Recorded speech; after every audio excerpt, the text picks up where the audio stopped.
Good afternoon, students. Today we shall discuss about compound interest.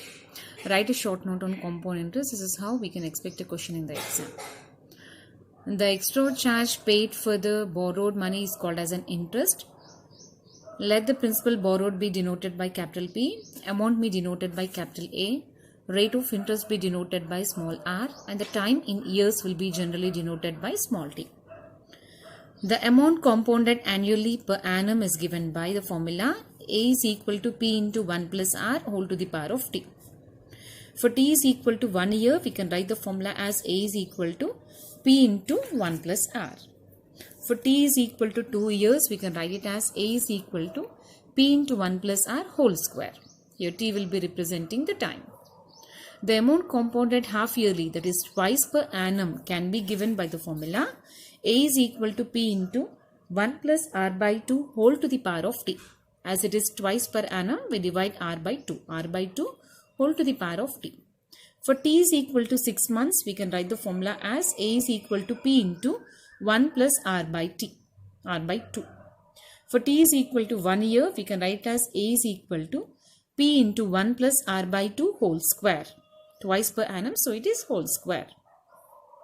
The amount compounded k times per annum is given by the formula A is equal to P into 1 plus R by k whole power kt. The amount compounded continuously per annum is given by the formula A is equal to P e power RT. Now students, let us go to a problem. If R is equal to 1000 is invested at 6% per annum, find what amount has accumulated after 6 years. If interest is compounded annually. If the interest is compounded annually, we need to find what is the amount that has been accumulated after 6 years.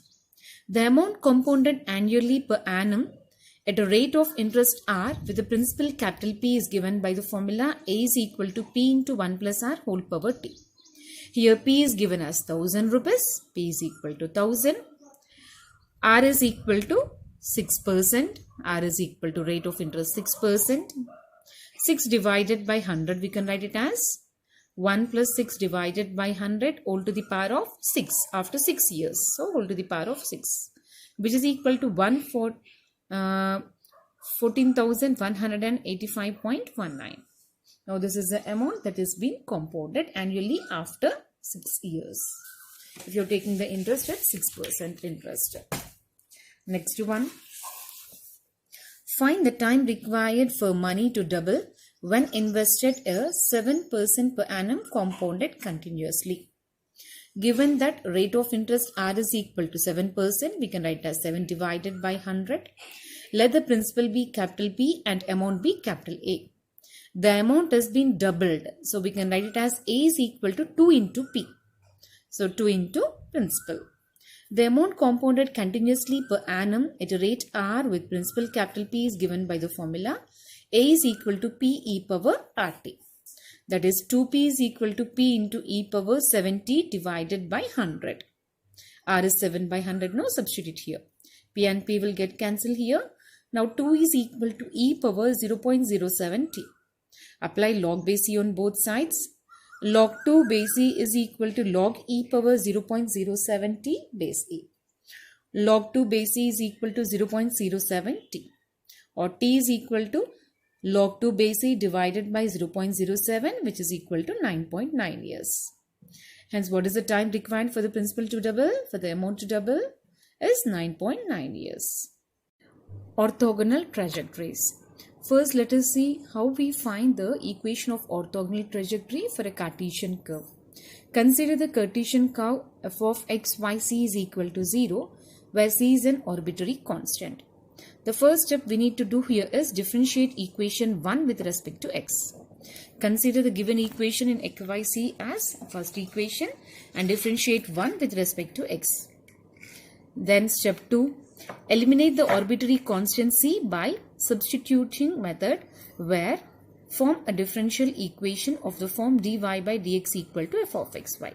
By eliminating the arbitrary constant by using the substitution method with the help of equation 1, which will give you a differential equation of the form dy by dx is equal to f of xy.